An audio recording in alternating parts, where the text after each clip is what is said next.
Il est le principal opposant au président guinéen Alpha Condé. Cellou Dalein Diallo est avec nous sur ce plateau. Bonjour. Bonjour. Merci d'avoir accepté notre invitation. Alors, un mot d'abord sur les élections locales. Elles devaient avoir lieu en février. Elles ont été reportées. On est aujourd'hui le 31 mai. Il ne s'est toujours rien passé. Elles n'ont toujours pas eu lieu. Ce sont des élections qui sont pourtant très importantes. Quand pensez-vous qu'elles vont être finalement mises en place, ces élections ? Écoutez, l'organisation des élections locales a toujours été une revendication de l'opposition. Je rappelle que le mandat des élus locaux est issu depuis décembre 2010. M. Alpha Condé n'a pas voulu les organiser. Il a préféré remplacer les chefs de quartier, les chefs de district, les maires, par des militants zélés de son parti depuis 2011. Et ces gens-là constituent naturellement, comme je le disais, des auxiliaires précieux pour l'organisation de la fraude lors des élections nationales. Nous ne voulions pas aller aux élections législatives en 2013 avant de faire les élections locales.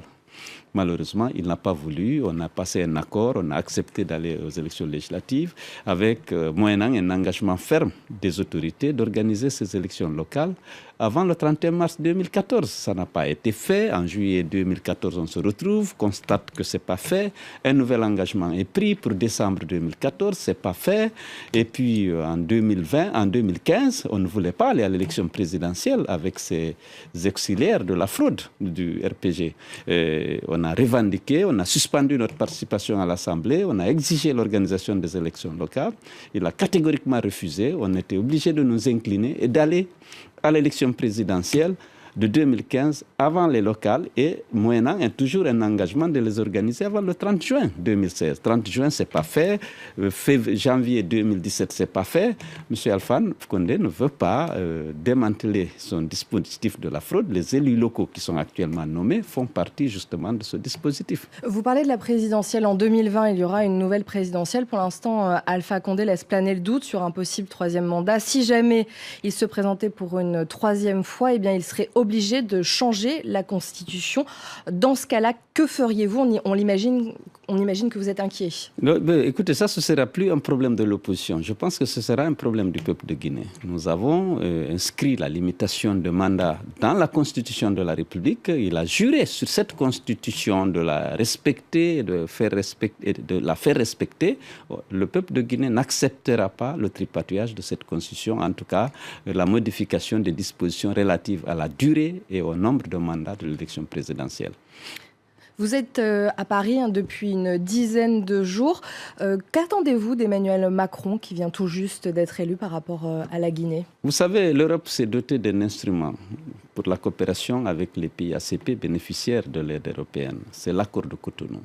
Cet accord a eu la sagesse de contractualiser le respect par les pays ACP bénéficiaires de l'aide européenne d'un certain nombre de valeurs.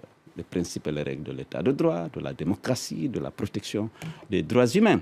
Il faut que l'Europe se serve de cet instrument et fasse pression, il faut appeler les choses par leur nom, sur les gouvernements africains bénéficiaires de l'aide européenne à respecter ces valeurs partagées c'est un engagement pris. L'Europe a prévu même, s'est donné le droit d'interpeller les pays ACP qui violeraient ces valeurs. Et des actions sont prévues allant de l'ouverture du dialogue jusqu'à la suspension de la coopération financière.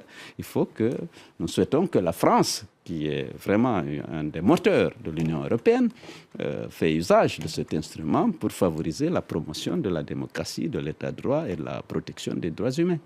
Un mot très très rapidement. Vous avez rencontré Abdoulaye Wade, l'ancien président sénégalais, à Versailles. Qu'est-ce qui est ressorti de cette rencontre rapidement ? Écoutez, je suis venu rendre visite à un père. Je l'ai connu lorsque j'étais Premier ministre. On a eu de bonnes relations. Je dois dire qu'il m'a fait bénéficier de ses conseils. Il m'a accompagné dans mon combat politique. C'est tout à fait normal si je suis à Paris que je vienne le rendre visite. C'est une visite plutôt familiale. Merci beaucoup, Cellou Dalein Diallo, d'avoir été avec nous et d'avoir répondu à nos questions. Merci.